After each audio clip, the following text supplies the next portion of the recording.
할렐루야. 2025년 새해 첫 주일 예배입니다. 올 2025년 하나님이 우리에게 베풀어 주실 복은 하나님께 진심으로 예배하고 또 전심으로 사명을 감당하는 복입니다. 그래서 올해 우리 교회 표 예배 진심, 사명 전심입니다. 우리 다 함께 올해 우리 교회에 주신 말씀, 오늘 본문 말씀 올해 우리의 기도 제목을 붙들고 우리 마음에 새기면서 다시 한번 읽어보겠습니다. 요한복음 4장 23절 24절 시작. 아버지께 참되게 예배하는 자들은 영과 진리로 예배할 때가 오나니 곧 이때라. 아버지께서는 자기에게 이렇게 예배하는 자들을 찾으시느니라. 하나님은 영이시니 예배하는 자가 영과 진리로 예배할지니라. 아멘. 하나님께서 출애굽한 이스라엘 백성들을 원래 목적지 가나안 땅으로 바로 인도하지 않으시고 약 2개월에 거쳐 시내산이라고 하는 곳으로 인도해 주십니다.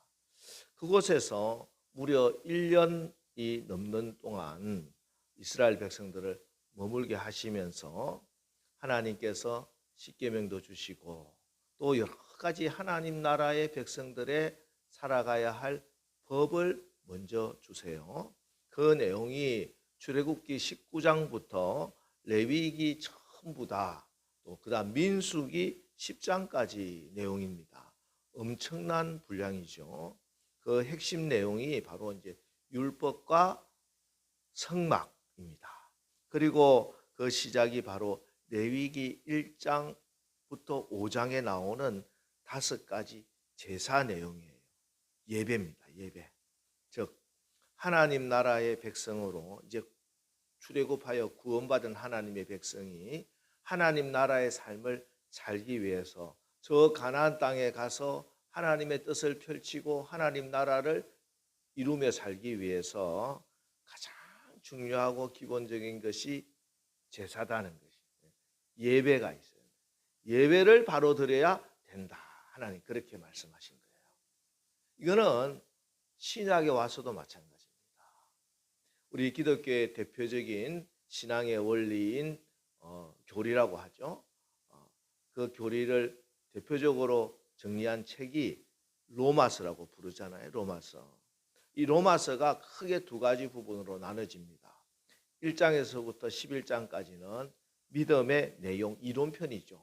우리가 어떻게 해서 구원을 받을 수 있느냐, 우리의 구원이라고 하는 것이 과연 어떤 것인가 하는 내용입니다. 그리고 12장부터 16장까지는 실천편입니다. 구원받은, 예수님의 은혜로 구원받은, 믿음으로 구원받은 하나님의 사람은 어떻게 살아가야 하는가 하는 것을 말씀하고 있어요. 그 12장 1절이 이렇게 시작됩니다.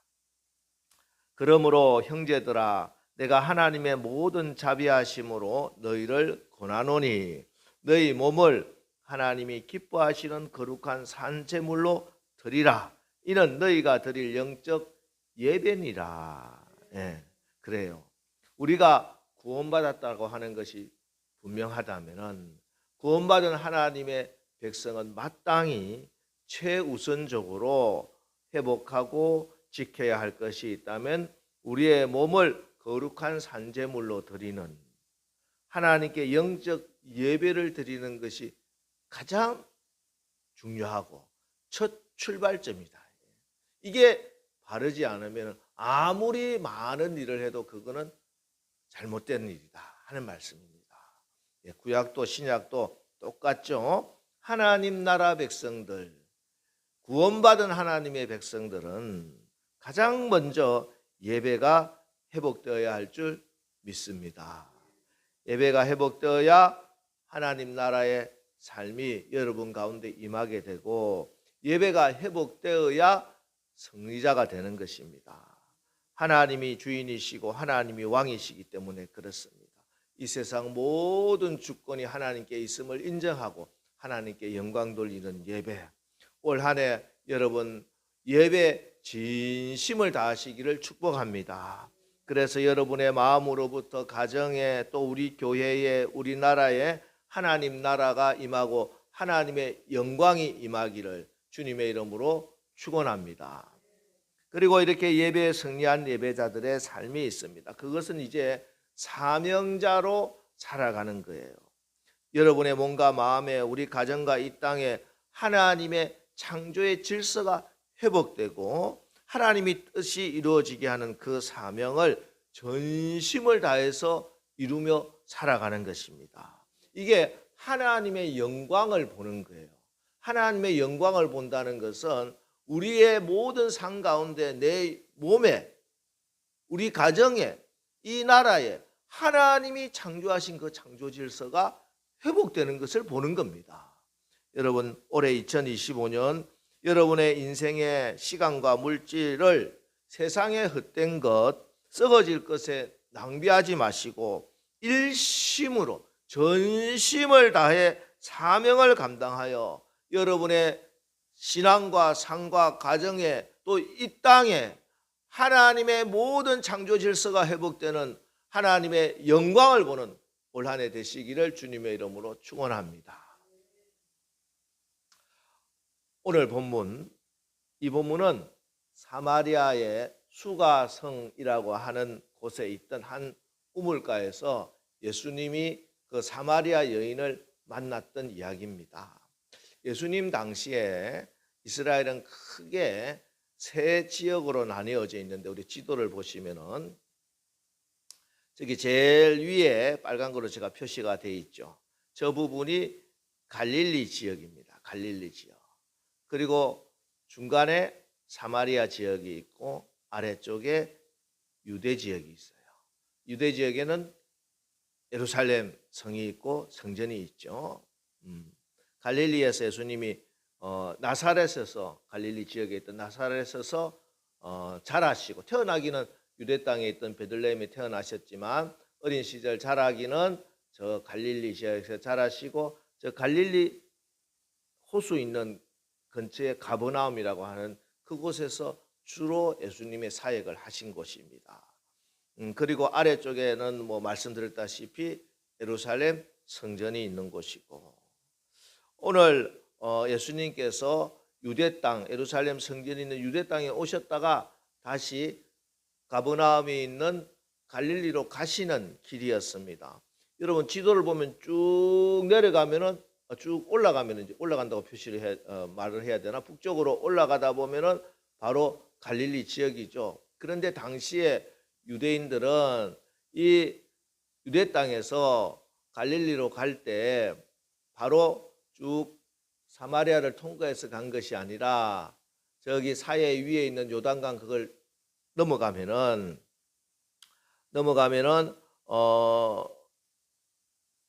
베레아라고 하는 지역이 나와요. 그 베레아 지역을 통과했다가 다시 요단강을 넘어서 갈릴리로 갔습니다. 왜냐하면은 저 사마리아에 살고 있는 사마리아인들은 바르지 못하고 신앙적으로 더럽혀진 사람이다.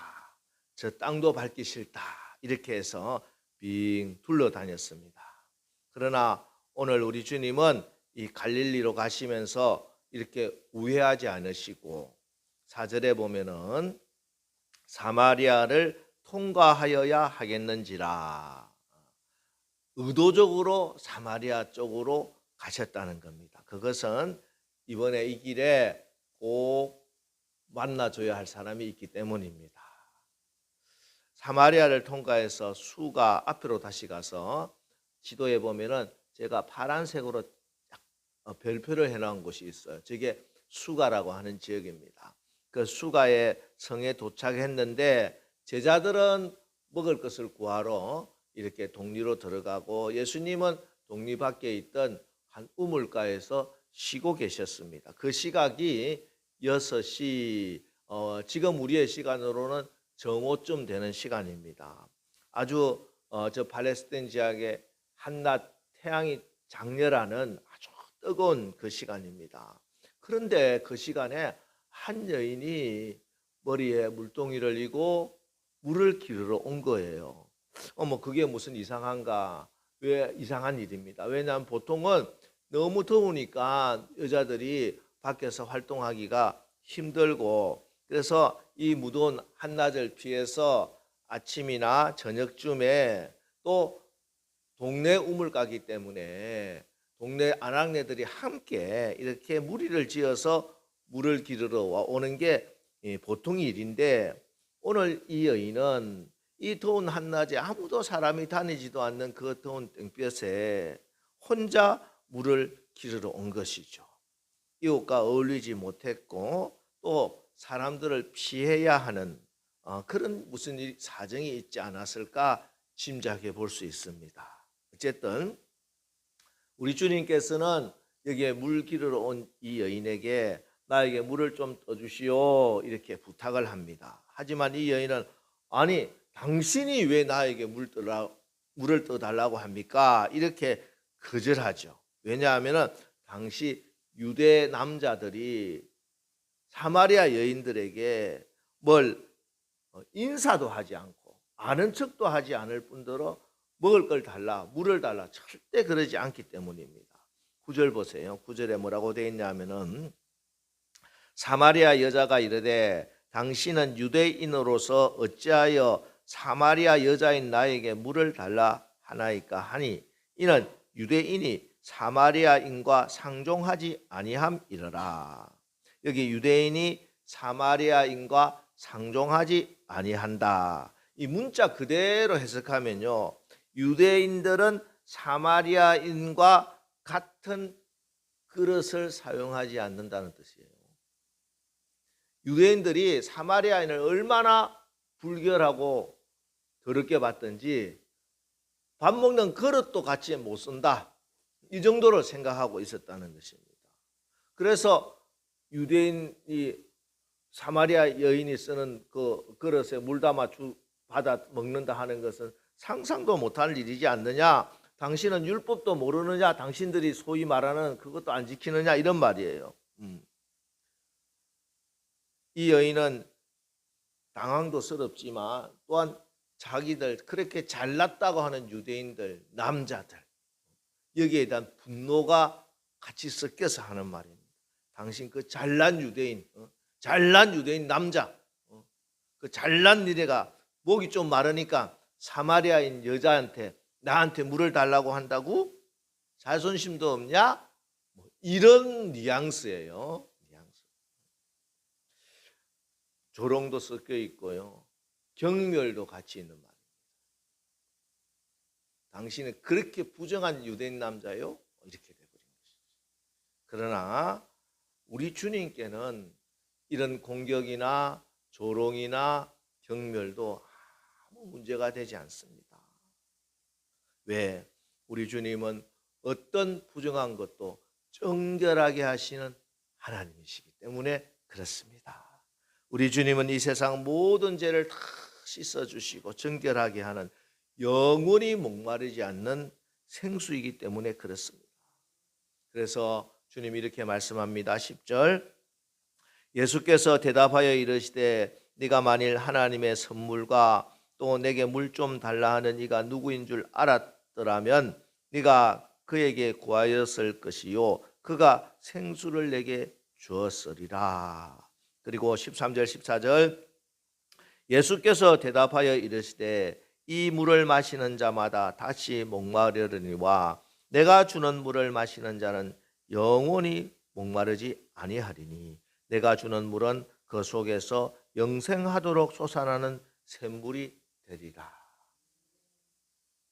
예수님의 초청입니다. 나에게 와서 내가 주는 생수를 마셔라. 영원한 영생의 축복을 받으라. 이 말씀을 해주시는 것이죠. 하지만 이 여인은 이 예수님의 귀한 초청의 말씀이 귀에 들리지 않아요. 지금 이 여인이 하나님께 받기를 원하는 하나님의 선물은 이 땡볕에 내가 물을 기르러 오지 않게 되는 겁니다. 이제 좀 온전한 가정도 좀 이루어 보고 재산도 좀 모아서 자식들도 좀 번듯하게 키우고, 그래서 나도 이웃 사람들에게 같이 어울리고 마실도 좀 다니고 같이 어울리 깔깔거리면서 이 우물가에 물도 기르러 오고 편하게 한번 살아보는 거, 그가 하나님께 원하는 선물이었어요. 뭐 사실 이런 소박한 꿈을 누가 뭐라고 하겠습니까? 그래서 이 여인이 엉뚱하게 그물 있으면 나에게 주십시오 이렇게 이야기해요. 근데 이 말이 정말 예수님께 그 생수가 있어서 나에게 주십시오 하는 믿음의 고백이 아닙니다. 그런 물이 어디 있어? 세상에 그런 물이 어디 있냐고. 혹 그런 게 있다 하더라도 나하고는 상관없는 일이야. 내 평생 나는 지지리도 복이 없는 여자. 살아오면서 나에게는 늘 고통만 있었고 불행만 닥쳤어. 체념이요 신세 한탄으로 들립니다. 전혀 소망도 기쁨도 없는 그 말인 거예요. 이 여인은요 지금 예수님의 그 귀한 주님을 직접 만났고요, 예수님이 주시는 그 놀라운 초청의 말씀 앞에서도 자기의 지금까지 자기를 누르고 있는 그 과거의 불행함과 짓누르고 있는 그 무거운 짐 때문에 그 주님의 영광이 보이지 않는 거예요. 그 주님의 음성이 들리지 않는 거예요. 제가 이번 신년 부흥회 때 말씀을 드렸어요. 여러분, 우리는 과거에 묶인 것을 풀어야 됩니다. 과거의 묶임을 풀어야 새로운 하나님의 축복의 나라로 갈 수 있는 거예요. 오늘 이 여인 그 과거의 또 현실의 그 무거운 짐이 그를 꽉 누르고 있는 겁니다. 이어지는 내용을 보면요, 이 여인은 남편이 5명이나 있었고 지금 사는 남자도 자기 남편이 아니에요. 뭐 이걸 두고 뭐 이 여자가 뭐 음란한 여자다, 뭐 심지어 뭐 창기와 같다. 그래서 예수님이 그 죄책감을 자극하시려고 막 그렇게 지적한 것이다 이렇게 막 설교를 하시는 분을 내가 봤는데 좀 너무 자의적입니다. 그리고 잔인하죠. 우리 예수님이 그렇게 잔인하신 분이 아니죠. 그 여인의 아픈 상처를 가지고 후벼 파서 막 그렇게 공격하시는 분이 절대 아닙니다. 그것보다는 이 여인의 인생이 그만큼 기구한 인생이었다.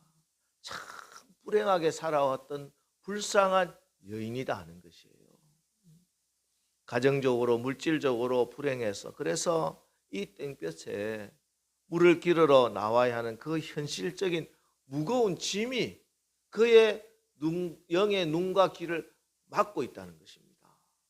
그래서 오늘 주님이 하시는 말씀은 너 나에게 와서 그 과거의 좌절과 실패 그것으로부터 눈을 떼고 내가 주는 하나님의 영광에 이르는 영원한 생수를 마시는 그 하나님의 그 영광을 바라보라고 하는 것입니다. 너의 미래 축복의 나라를 바라보라는 것입니다. 작년 24년도가 얼마나 어렵고 힘든가 관계없이 이제는 그 과거의 슬픔과 낙심과 실패에서 눈을 돌려서 하나님이 주시는 2025년 하나님의 소망의 나라를 바라보라. 우리 주님이 그렇게 말씀하고 있는 거예요. 그게 뭐냐? 그 영원한 생수가 솟아나는 자리가 어디냐? 바로 예배의 자리입니다. 그래서 우리 주님 말씀합니다. 물론 이 여자도 지금까지 예배를 드려왔어요. 20절에 보면 예수님께 이렇게 묻습니다. 이 여자가 우리 조상들은 이 산에서 예배하였는데 당신들의 말은 예배할 곳이 예루살렘에 있다 하더이다. 당신들의 말이라고 하는 유대인들의 말이겠죠. 자기 조상들은 사마리아 사람들은 이 산에서 예배 드려야 됩니다. 이 산은 그리심산이라고 하는 산이에요. 이 그리심산에서 사마리아인들이 예배를 드리게 된 배경은 여러분 구약 성경을 좀 읽어보신 분들은 알지만 포로 귀환한 사람이 스룹바벨을 중심으로 해서 예루살렘 성전을 다시 재건을 하게 됩니다. 그때 예루살렘 성전을 재건할 때 사마리아 사람들이 찾아와서 우리도 이 성전 짓는데 나도 동참하겠소. 우리도. 그런데 그들의 불순한 의도 또 그들의 정결하지 못한 것 가지고 당신 같은 사람들이 이 성전을 거룩한 성전을 지을 수는 없어 하고 퇴짜를 놓죠. 그래서 예루살렘 성전 건축에 제외된 이 사마리아 사람들은 다시 자기 고향으로 가서, 그래서 성경을 펴보니까 신명기 출애굽기에 축복의 산이 있더라는 거예요. 그게 그리심산인 것이지. 그래서 그리심산에 자기 나름대로 또 성전을 지어놓고 유대 여호와 하나님을 섬기는 거예요. 그래서 이 사마리아인들은 성경이 모세오경만 인정합니다. 모세오경만. 왜냐하면 뒤에 나오는 성경이 다윗과의 약속이기 때문에. 그래서 그리심산에서 예배드리는 게 맞다, 이게 더 정통적이다, 막 이렇게 가르치고 있었던 거고, 뭐 유대인들은 당연히 하나님의 다윗의 언약에 기초하여 예루살렘 성전을 짓고 예배를 하는 겁니다. 자, 문제는 이 여인이 이 예배에 대해서 얼마나 고민을 하고 있었는지는 모르지만 어쨌든 이 말을 볼 때 이 여인도 예배를 알고 있고 아마 그 자기 산에 가서 예배도 드렸을 거예요. 당신이 선지자입니다. 그러니까 선지자에 대한 관심도 있어요. 종교적입니다. 그죠? 그러나 영적인 것은 아니에요. 여러분, 우리가 아무리 종교적이라도 영적이 되지 못할 수가 있어요. 그러면 하나님의 영광을 못 보는 겁니다. 그래서 우리 주님 말씀합니다. 21절 22절 예수께서 이르시되 여자여 내 말을 믿으라. 이 산에서도 말고 예루살렘에서도 말고 너희가 아버지께 예배할 때가 이르리라. 너희는 알지 못하는 것을 예배하고 우리는 아는 것을 예배하노니 이는 구원이 유대인에게서 남이르라. 이 말씀이 참 헷갈리죠. 저도 처음에 성경을 읽으면서 어릴 때는 이게 뭐 예수님이 이게 맞다는 말이야, 틀리다는 말이야, 뭐 예루살렘에서 예배드리라는 거야, 그리심에도 드려도 된다는 거야, 헷갈리죠. 말 그체만 보면은 어디서 예배드려야 되는 거야? 예루살렘 아니에요? 아무 때나 드려도 되나? 이 말씀은 참된 예배는 장소가 중요한 것은 아니다. 오직 모든 제사의 완성, 구원의 완성은 메시아를 통해서 이루어진다는 거예요. 그래서 이 메시아는 유대인을 통해서 나오신다고 하는 것이 하나님의 약속이다, 이 말씀이에요.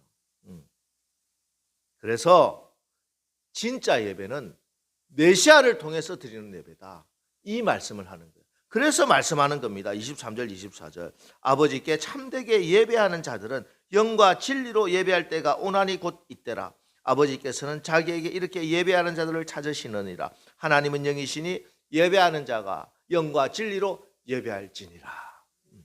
곧 이때라. 지금 무슨 말이야? 그래서 메시아가 왔다는 거예요. 그리고 그 메시아가 바로 26절 예수께서 이르시되 내가 말하는 내가 그라. 내가 메시아다. 이 놀라운 말씀을 제자들도 아직 몰라요. 근데 이 여인이 안 하게 됐다는 것이에요. 여러분의 예수 그리스도로 우리 주님의 십자가 공로와 은혜로 믿음으로 구원받은 하나님 나라 백성인 줄 믿습니다. 그래서 이제 여러분은 참되게 예배하는 자가 될 수 있었던 거예요. 아무리 그전에 많은 사람들이 산에서 무슨 예배를 드리고 아무리 뭐 정성을 하고 새벽마다 일어나서 뭐 목욕 제결을 하고 해도 그건 예배가 아니야. 왜? 메시아를 통한 예배가 아니기 때문에. 그러나 우리가 오늘 이 상가 지하에서 예배를 드린다 할지라도 이곳에서 드리는 여러분의 예배가 참된 예배인 줄 믿으시기 바랍니다. 바로 이곳에 예수 그리스도가 계시고 예수 이름으로 구원받은 우리가 드리는 예배이기 때문에 그렇습니다. 그래서 영과 진리로 예배 드린다, 이 말은 다른 어떤 것도 아닌 예수로 예배 드린다, 이 말씀이에요. 예수 그리스도 안에서 예수 그리스도를 통하여 예수 그리스도께서 보내신 성령으로 예배하는 겁니다. 그리고 예배는 반드시 예수님 만나야 된다는 거예요. 예배 때마다 주 예수의 보혈로 날마다 죄 씻음을 받고 거룩한 산제물이 되어 하나님께 드려져야 된다는 거예요.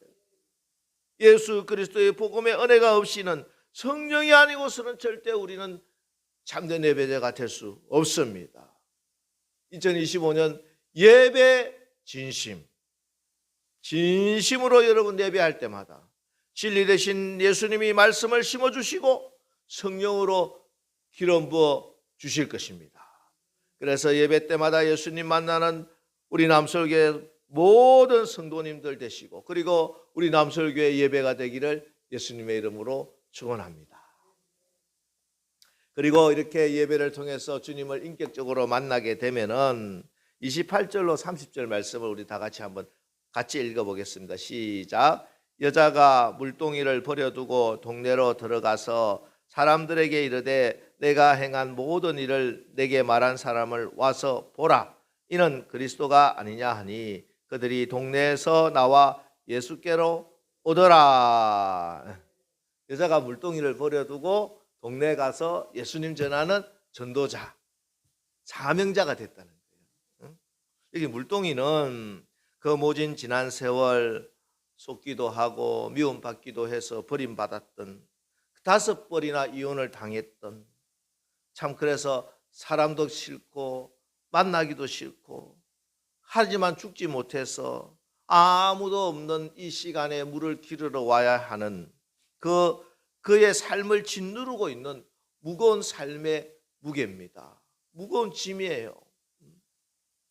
근데 예수님을 만나고 보니까 이 물동이를 버려둘 수가 있다는 거예요. 무거운 짐을 벗어버린 것입니다. 물론 다시 정신 차리고 동네 말씀 전하고 와서 다시 우물가에 와서 그 물동이 챙겨갔겠지. 하지만 그죠? 여러분, 예수 믿고 뭐 은혜 받았다고 갑자기 여러분의 막 삶이 확 바뀌어 있어요?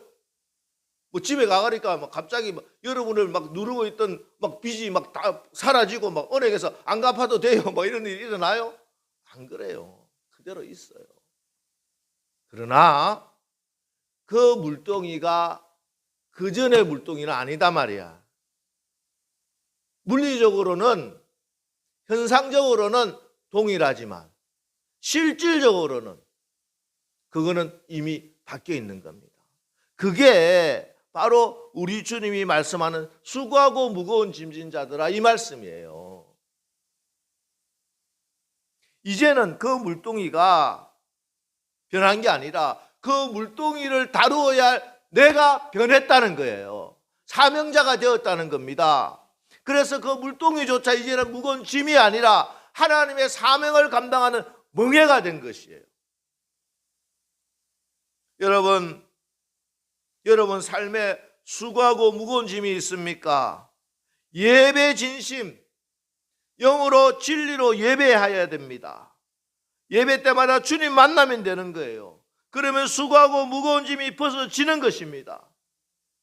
지난 신년 부흥회 때 제가 말씀을 드렸습니다. 마태복음 11장 28절, 수고하고 무거운 짐진 자들아 다 내게로 오라. 내가 너희를 쉬게 하리라. 다 내게로 오라. 예수께로 오라. 예수께 진심으로 예배하라. 그러면은 여러분의 모든 짐이 벗어지는 것입니다.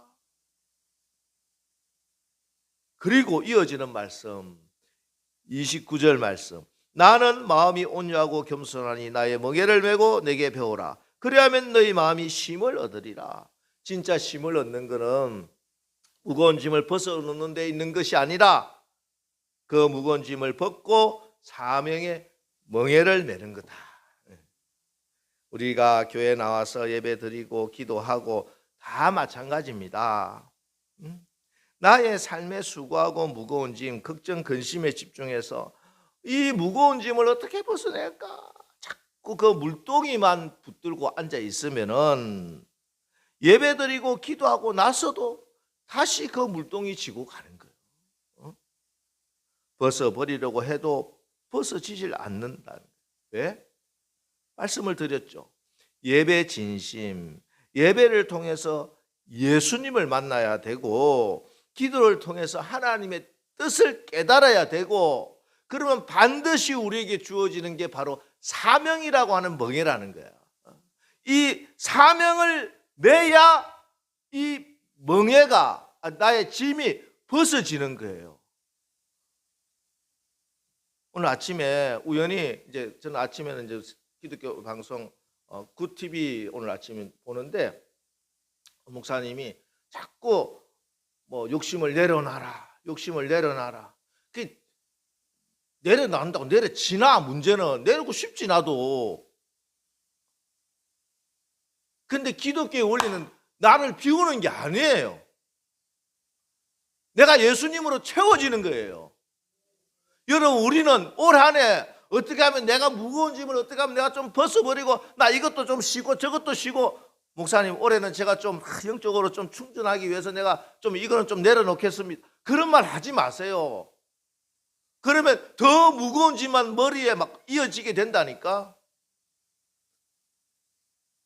주님, 목사님, 내가 올해 더 주를 위해서 헌신하겠습니다. 저에게 맡겨질 일이 무엇입니까? 주여 말씀하옵소서. 사명을 주옵소서. 사명의 멍에를 메시기 바랍니다.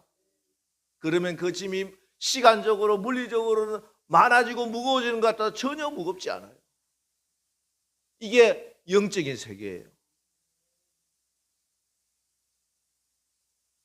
이게 바로 메시아 곧 그리스도가 오심으로 완성된 구원, 구약의 그 많은 제사의 완결판, 영과 진리로 예배하는 예배자가 누릴 하나님 나라 백성의 삶인 줄 믿으시기 바랍니다.